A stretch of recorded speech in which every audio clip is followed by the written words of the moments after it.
ఒక situation imagine చేయండి. ఒక పిల్లవాడు ఒక గ్లాస్ ప్లేట్‌ని పలగ్గొట్టాడనుకోండి. అప్పుడు వెంటనే అమ్మొచ్చి, "నువ్వు ఈ గ్లాస్ ప్లేట్‌ని పలగ్గొట్టావా?" అని అడిగితే, "నేను కాదు" అని అబద్ధం చెప్పాడు.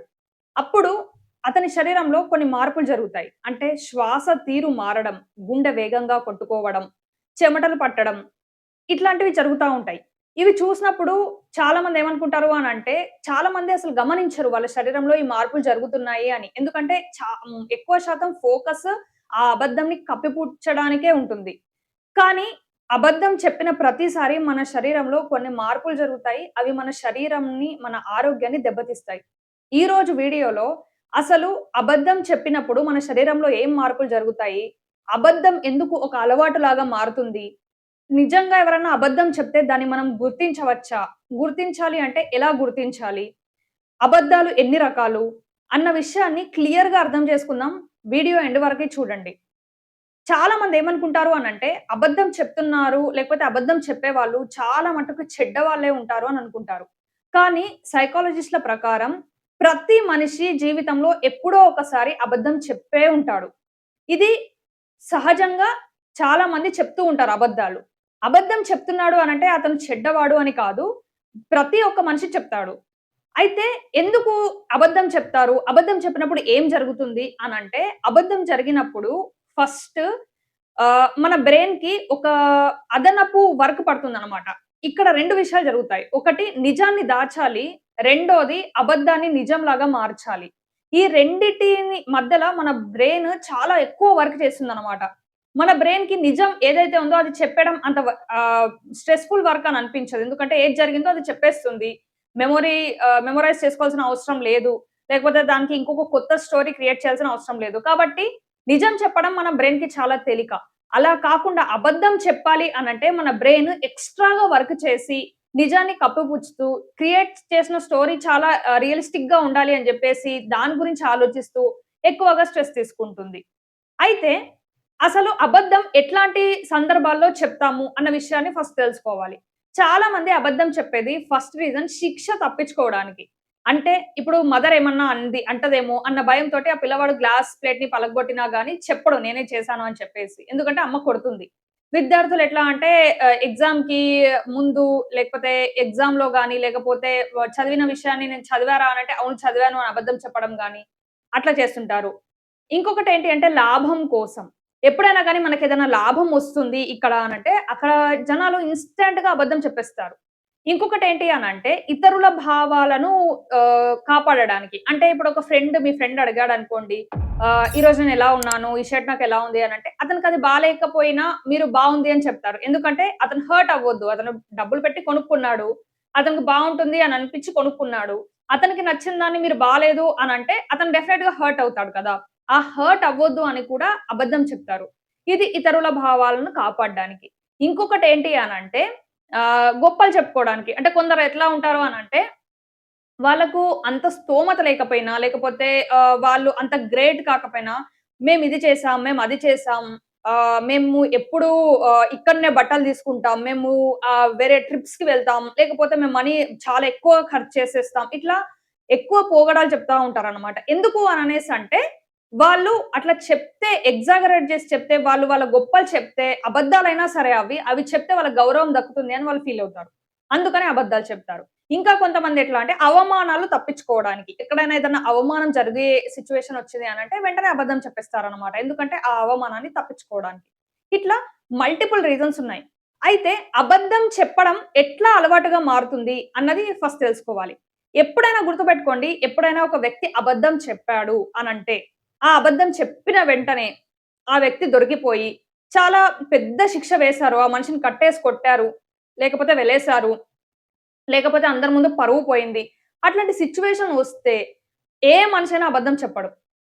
చెప్పడానికి గూడా భయపడతాడు. ఫర్ ఎగ్జాంపుల్ ఒక మనిషికి అట్లా జరిగింది. చూసిన ప్రతి ఒక్కళ్ళు వేరే వాళ్ళు గూడా అరే! అబద్ధం చెప్తే ఇంత సివియర్‌గా ఉంటుందా అని వేరే వాళ్ళు గూడా అబద్ధం చెప్పడం మానేస్తారు.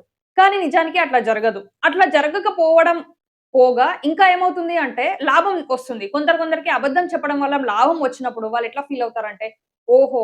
అబద్ధం చెప్తే ప్రయోజనం వస్తుంది. అబద్ధం చెప్తే లాభం వస్తుంది అని వాళ్ళు ఆ అబద్ధాలు చెప్పడాన్నే కంటిన్యూ చేస్తారు. నిజానికి అబద్ధం చెప్పినప్పుడు మన గుండె వేగంగా కొట్టుకుంటుంది. ఇంకా మన శ్వాస మారుతుంది. అబద్ధం చెప్పిన వెంటనే మనకి మొహంలో కొంతమందికి చెమటలు పట్టడం, మొహం కొంచెం అన్‌కంఫర్టబుల్‌గా మొహం చూసిన వెంటనే ఏదో స్ట్రెస్‌లో ఉన్నాడు అని అనిపించడం. లేకపోతే ఒక మనిషి అబద్ధం చెప్పిన వెంటనే ఆ మనిషి బాడీలో అడ్రెనలిన్, కార్టిజోల్ అనే హార్మోన్స్ వెంటనే రిలీజ్ అవుతాయి. దీనివల్ల మొహంలో చెమటలు పడతాయి. గుండె వేగంగా కొట్టుకుంటుంది. శ్వాసలో మార్పు జరుగుతుంది. అట్లాంటి సిట్యుయేషన్‌లో ఏంటి నువ్వు అట్లా అయిపోతున్నావు అని కొందరు అడిగినా అడుగుతారు ఎదుటి వాళ్ళు. సో, ఇవన్నీ మార్పులు జరుగుతాయి. అలా కాకుండా ఎవరైనా గాని అబద్దాలో చాలా ఎక్స్‌పర్ట్ అయ్యారనుకోండి. వాళ్ళేంటి అంటే ఈజీగా అబద్ధం ఆడేస్తారు. అంటే అబద్ధం ఆడే ప్రతి వ్యక్తిలో ఈ మార్పులు జరుగుతాయని కాదు. ఎవరైతే అలవాటయిపోతుందో అబద్దాలు చెప్పడం వాళ్ళకి ఎలాంటి మార్పులు జరగవన్నమాట. వాళ్ళు చాలా కూల్‌గా, కంపోజ్డ్‌గా అబద్దాలు చెప్పేస్తారు. కానీ అబద్ధం చెప్పిన ప్రతిసారి మొహంలో గాని మార్పులు కనిపించకపోయినా డెఫినెట్‌గా కార్టిజోల్ హార్మోన్ అనేది ప్రతి వ్యక్తిలో రిలీజ్ అనేది అవుతుంది. ఈ కార్టిజోల్ హార్మోన్ మనకి స్ట్రెస్ హార్మోన్. ఇది మనల్ని చాలా డ్యామేజ్ చేస్తుంది. నేను స్ట్రెస్ గురించి, కార్టిజోల్ హార్మోన్ గురించి ఆల్రెడీ ఒక వీడియో చేశాను. మీరు చూడకపోతే పైన కనిపిస్తూ ఉంటుంది. లింక్ వెళ్లి టైమ్ ఉంటే డెఫినెట్‌గా చూడండి. అయితే ఈ కార్టిజోల్ హార్మోన్ అనేది మన గుండెని, మన శ్వాసని అన్నిటిని, మన బీపీ గూడా మారుతుందనమాట మనం అబద్ధం చెప్పేటప్పుడు. ఇట్లా చాలా మార్పులనేవి జరుగుతాయి. అయితే మనము అబద్దాలనేవి ఎన్ని రకాలు అన్నది ఫస్ట్ తెలుసుకోవాలి. ఫస్ట్ అబద్ధంలో రకం ఏంటి అంటే వైట్ లై. అంటే ఇతరుల భావాలను దెబ్బతీయకుండా ఉండడానికి మనం చెప్పే అబద్ధం. అంటే ఫర్ ఎగ్జాంపుల్ ఎవరైనా మీకొక డ్రెస్ చూపించారు. ఈ డ్రెస్ ఎలా ఉంది అనంటే, బావుంది అని చెప్తాము. లేకపోతే ఎవరైనా ఫుడ్ ఆఫర్ చేశారు. మనకి మనం తిన్నాము. తిన్న తర్వాత ఎలా ఉంది? టేస్ట్ బావుందా? అనంటే, మనము బాలేకపోయినా బావుంది అని చెప్తాం. ఎందుకంటే వాళ్ళంత కష్టపడి చేశారు. మనం బాలేదు అని చెప్తే వాళ్ళు హర్ట్ అవుతారు కాబట్టి. ఇది వైట్ లై. ఇంకొక టైప్ ఆఫ్ లై ఏంటి అనంటే ఎగ్జాగరేషన్. అంటే జరిగిన దాన్ని ఇంకా ఎక్కువగా చేసి చెప్పడం. ఫర్ ఎగ్జాంపుల్ ఒక పర్సన్ ఇంకొక పర్సన్‌ని తిట్టాడనుకోండి. ఒక మాట అన్నాడు, వదిలేసాడు. అది చూసిన కొందరు ఏమని చేస్తారు అననేసంటే, వాడు నిన్ను ఇలా అన్నాడు అని దాంట్లో ఇంకా మసాలా యాడ్ చేసి, ఇంకా దాన్ని ఎగ్జాగరేట్ చేసి, ఇంకా పెద్దగా చేసి వేరే వాళ్ళకి చెప్తారనమాట. వాళ్ళ ఎక్స్‌ప్రెషన్స్ యాడ్ చేసి అదంతా చేసి. ఇది కూడా అబద్ధం కిందకే వస్తుంది. దీని పేరు ఎగ్జాగరేషన్ లై. ఇంకొకటేంటి అంటే ఒమిషన్ లై. అంటే ఉన్నదానికి ఒక సంఘటన జరిగింది. దాంట్లో కొంత పార్టే చెప్తారు. ఇంకా కొంత పార్ట్ చెప్పరు. ఫర్ ఎగ్జాంపుల్ ఒక పర్సన్ వచ్చి మిమ్మల్ని కొట్టాడు. కొట్టిన తర్వాత మీరు ఆ పర్సన్‌ని తిరిగి కొట్టారు. అయిపోయింది. అతను మిమ్మల్ని కొట్టాడు. మీరు అతన్ని కొట్టారు. కానీ మీరు పోలీస్ స్టేషన్‌కెళ్ళి ఏమని చెప్తారు? అతనే నన్ను కొట్టాడు అని చెప్తారు. మిగిలింది మీరు కొట్టిన పార్ట్ వదిలేస్తారు. ఇది ఒమిషన్. అంటే కొంత పార్ట్‌ని డిలీట్ చేయడం. ఇంకొకటేంటి అననేసంటే సెల్ఫ్ డిసెప్షన్. ఇది చాలా డేంజరస్. అన్ని అబద్దాలలో ఇది చాలా డేంజరస్ అబద్ధం. ఎందుకంటే దీని పేరులోనే మీరు చూస్తే ఇది మీకు మీరు చెప్పుకునే అబద్ధం. మీకు మీరు అబద్ధం చెప్తున్నారు అంటే మిమ్మల్ని మీరు మోసం చేసుకుంటున్నారు అనంటే దానికి మించిన వర్స్ట్ థింగ్ ఇంకొకటి లేదనమాట. ఎట్లా అనంటే ఫర్ ఎగ్జాంపుల్ సెల్ఫ్ డిసెప్షన్‌లో ఎట్లా ఉంటుందంటే ఒక విద్యార్థి ఉన్నాడు. ఒక 10 డేస్‌లో ఎగ్జామ్ ఉందనుకోండి అతనికి. అతనేమని చెప్తాడు తనకి తాను, ఇంకా 10 డేస్ టైమ్ ఉంది. చదువుకోవచ్చులే మంచిగానే టైమ్ ఉంది నాకు. నేను తొందరగానే చదివేస్తాను" అని 10 డేస్ కూడా ఫోన్ స్క్రోల్ చేస్తూ, లేకపోతే మూవీస్ చూస్తూ, బయట తిరుగుతూ ఇట్లా టైమ్ పాస్ చేస్తాడు. ఎప్పుడైతే ఎగ్జామ్ టైమ్ వస్తుందో అప్పుడు అతనికి టెన్షన్ అనేది స్టార్ట్ అవుతుంది. ఎగ్జామ్ ప్రిపరేషన్ అవ్వదు. ఫెయిల్ అవుతాడు. ఇది భవిష్యత్తును నాశనం చేస్తుంది. ఈ సెల్ఫ్ డిసెప్షన్‌లో ఉన్న అబద్ధము కొన్ని కొన్ని సార్లు మన జీవితాన్ని నాశనం చేస్తుంది. ఎట్లా అంటే ఎవరైతే సిగరెట్ తాగే వాళ్ళుంటారో, వాళ్ళు కొందరు ఏమనుకుంటారంటే, నేను సిగరెట్ తాగే అలవాటుని ఎప్పుడు పడితే అప్పుడు మానేయగలుగుతాను. అది నా చేతుల్లో ఉంది. నా సిగరెట్ తాగడం అనేది నా కంట్రోల్‌లో ఉంది అని ఫీల్ అవుతారు. దీనివల్ల వాళ్ళేం చేస్తారు అననేసంటే తాగిన ప్రతిసారి ఎప్పుడైనా గాని ఇది నా కంట్రోల్‌లోనే ఉంది అని ఎప్పుడు తాగుతూనే ఉంటారు. ఇది వాళ్ళ మెదడుకి చెప్పే అబద్ధం. నిజానికి సిగరెట్ తాగడం అనేది వ్యసనం. ఆ వ్యసనంలోంచి అంత ఈజీగా బయట పడలేరు. కానీ ఈ విషయాన్ని వాళ్ళ బ్రెయిన్‌కి వాళ్ళెట్లా చెప్తారు? అన్నీ నా కంట్రోల్‌లోనే ఉన్నాయన్నట్టు చెప్తారు. దీనివల్ల ఇది ఎక్కువగా లాంగ్ టర్మ్‌లో తీసుకోవడం వల్ల వాళ్ళ ఆరోగ్యాలే పాడవుతాయి. ఇది చాలా డేంజరస్ అన్ని అబద్దాల్లో. ఇంకొకటేంటి అంటే మ్యానిప్యులేటివ్ లై. ఇది వేరే వాళ్ళని మ్యానిప్యులేట్ చేయడానికి, వేరే వాళ్ళని మార్చడానికి ఉపయోగించే అబద్ధం. ఇది చాలా ప్రమాదకరం. ఎట్లా అననేసంటే ఎట్లా ఉంటుంది? ఒక సిట్యుయేషన్ ఇమాజిన్ చేయండి.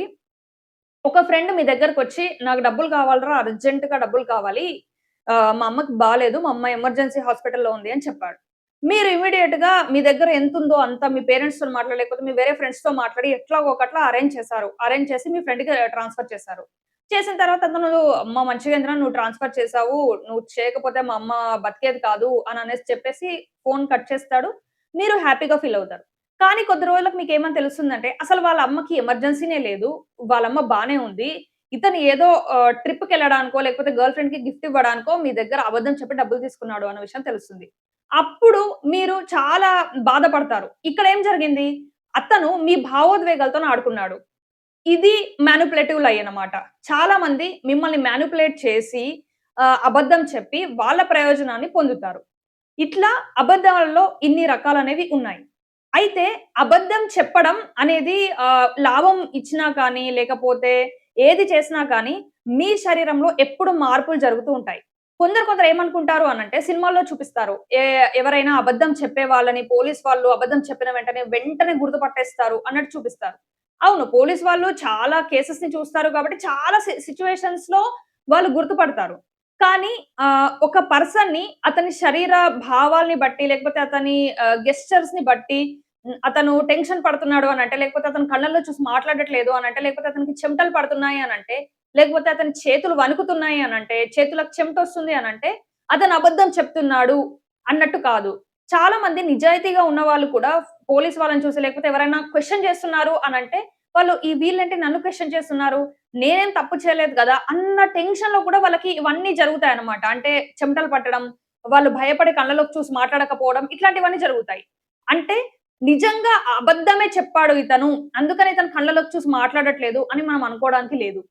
కొందరు ఎప్పుడైతే ఏదైనా క్రైమ్ చేయాలి అని ఫుల్‌గా ప్రిపేర్డ్‌గుంటారో, ఫిక్స్‌డ్ ఉంటారో, వాళ్ళు అబద్ధాన్ని కూడా కళ్ళలోకి చూసి, చాలా కన్విక్షన్ తోటి, అది నిజమే అన్న భావనతోటి ఏం టెన్షన్ పడకుండా, అసలు చెమటలు పట్టకుండా చాలా కూల్‌గా చెప్తారనమాట. అంటే వాళ్ళు అబద్ధమే చెప్తున్నారు. ఎందుకంటే వాళ్ళు ప్రిపేర్డ్‌గా ఉన్నారు కాబట్టి అట్లా డెలివర్ చేయగలుగుతున్నారు. అంటే వాళ్ళు చేతులు వణకట్లేదు, చెమటలు పట్టట్లేదు అనంటే వాళ్ళు నిజమే చెప్తున్నారన్నది కాదు. అంటే నేనేం చెప్తున్నాను అనంటే, మనము అబద్ధాన్ని వాళ్ళ బాడీ లాంగ్వేజ్‌ని బట్టి చెప్పలేం. చాలా మట్టుకు లై డిటెక్టివ్ మెషిన్స్ కూడా మన స్ట్రెస్‌ని బేస్ చేసుకొనే అది నిజమో కాదో అన్నది చెప్తాయి తప్ప, మనం నిజంగా నిజం చెప్తున్నామా లేదా అన్నది లై డిటెక్టర్ గూడా అసలు గుర్తించలేదు. కాబట్టి ఈ లై డిటెక్టర్ వల్ల తెలుసుకోవడం కూడా చాలా డిఫికల్ట్ అయిపోతుంది. అంటే ఎవరైనా నిజం చెప్తున్నారో లేదో అన్నది సింపుల్‌గా లై డిటెక్టర్ టెస్ట్ చేస్తే తెలిసిపోతది అనుకోవడానికి లేదు. ఇంకొకటేంటి అంటే, అబద్ధాలు చెప్పడం వల్ల ప్రయోజనం కలిగిన, అబద్ధాలు చెప్పడం వల్ల బెనిఫిట్ కలిగిన బయట మీ శరీరానికైతే చాలా హానే జరుగుతుంది. ఎందుకంటే గుండె వేగం పెరుగుతుంది, శ్వాసలో మార్పులొస్తాయి, స్ట్రెస్ హార్మోన్స్ రిలీజ్ అవుతాయి. ఇంకొకటి మీ మెదడు ఎప్పుడు గుర్తుపెట్టుకోవాలి. నిజమేం జరిగింది? మీరేం స్టోరీ చెప్పారు? అన్నది. ఇంకొక విషయం ఏంటి అంటే, ఎప్పుడైనా కానీ అబద్ధం జరిగింది, ఒక సిట్యుయేషన్‌లో ఒక దగ్గర అబద్ధం జరిగింది అనంటే ఓన్లీ మీరే ఉండరక్కడ. ఇంకా ఎవరైనా కూడా ఉండి ఉంటారు. అట్లాంటి సిట్యుయేషన్‌లో మీరు చెప్పిన అబద్ధం ఏదో ఒక రోజు బయటకొస్తుంది. అప్పుడు మీ మీద ఉన్న గౌరవం, మీరు ఇన్ని ఏళ్లుగా కష్టపడి బిల్డ్ చేసుకున్న నమ్మకం అన్నీ కూలిపోతాయి. కాబట్టి మాక్సిమం అబద్ధం చెప్పకుండానే ఉండడానికి ట్రై చేయండి. అబద్ధం చెప్పకుండా ఉండాలి అనంటే ఏం చేయాలి? ఫస్ట్ ఏంటి అనంటే అది అలవాటుగా మారిపోకుండా చూసుకోవాలి. అనంటే ఎప్పుడు చిన్న చిన్న వాటికి అవసరం లేని వాటికి గూడా అబద్ధం చెప్తున్నాము అనంటే అది మనకు అలవాటయిపోయింది అని లెక్క. అట్లాంటప్పుడు ఏం చేయాలి అనంటే ఎక్కువగా మాట్లాడడం అనేది తగ్గించాలి. ఎక్కువగా మాట్లాడినప్పుడు ఏమవుతుంది అనంటే ఒక 100 మాటలు మాట్లాడాము అనంటే కనీసం 10 అయినా అబద్దాలు చెప్పే అవకాశం ఉంటుంది. కాబట్టి ఎక్కువగా మాట్లాడకుండా ఉండడం అనేది ఒక పద్ధతి. ఇంకొకటేంటి అంటే నిజంగా అబద్ధం చెప్పాల్సిన అవసరం ఏముంది అన్నది ఆలోచించుకోవాలి. మీరేమన్నా తప్పు చేశారా? లేదు అనంటే ఏదైనా నిజాన్ని కప్పిపుచ్చుతున్నారా? అన్నది ఆలోచించాలి. కొన్ని సార్లు అది అలవాటైపోయి అవసరం లేకపోయినా అనవసరంగా అబద్ధం చెప్పి మెదడుకి ఎక్కువ స్ట్రెస్ ఇవ్వడం అనేది మంచిది కాదు. కాబట్టి అబద్ధం ఎక్కువ శాతం చెప్పకుండా అసలు నేనెందుకు అబద్ధం చెప్తున్నాను? నిజంగా నేను అబద్ధం చెప్పి ఈ పర్సన్ దగ్గర కవర్ చేసే అంత సీన్ ఈ పర్సన్‌కుందా? అన్నది మీరు ఒక్క క్వెషన్ మీకు మీరు వేసుకోండి. ఒక 50% అబద్దాలు తగ్గిపోతాయి. నిజం చెప్పడం ప్రాక్టీస్ చేసిన తర్వాత మీ బ్రెయిన్‌కి అదనపు స్ట్రెస్ అనేది తగ్గుతుంది.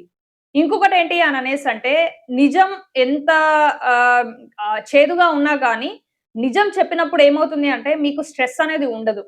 కాబట్టి అబద్ధం మీకెంత మంచి లాభం ఇచ్చినా, ఎంత బెనిఫిట్ ఇచ్చినా కానీ, అబద్ధం ఎప్పుడైతే బయట పడుతుందో, ఆ మూమెంట్ మిమ్మల్ని ఎవ్వరు నమ్మరు. కాబట్టి ఎక్కువ శాతం మీ జీవితాన్ని నిజం మీదనే బిల్డ్ చేయండి. ఎందుకంటే, మీరు నిజం చెప్పడం వల్ల మీ మెదడుకి, మీ శరీరానికి కూడా మీరు మేలు చేసిన వాళ్ళవుతారు. ఈ ఈ ఇన్ఫర్మేషన్ గనక మీకు మంచిగా అనిపిస్తే, నేను చెప్పే కంటెంట్ మీకు వాల్యుబుల్ అనిపిస్తే, ఒక్క లైక్ చేయండి. మీ లైక్ వల్ల వేరే వాళ్ళకి, కొత్త వాళ్ళకి ఈ వీడియో రీచ్ అవుతుంది. ఇట్లాంటి సైకలాజికల్ కాన్సెప్ట్స్ కోసం ఛానెల్‌ని సబ్స్క్రైబ్ చేసుకోండి. మీరు ఫస్ట్ టైమ్ వీడియోని గనక చూస్తున్నట్టయితే. మీకు ఎలాంటి టాపిక్స్ మీద వీడియో కావాలన్నది డెఫినిట్‌గా కామెంట్ సెక్షన్‌లో కామెంట్ చేయండి.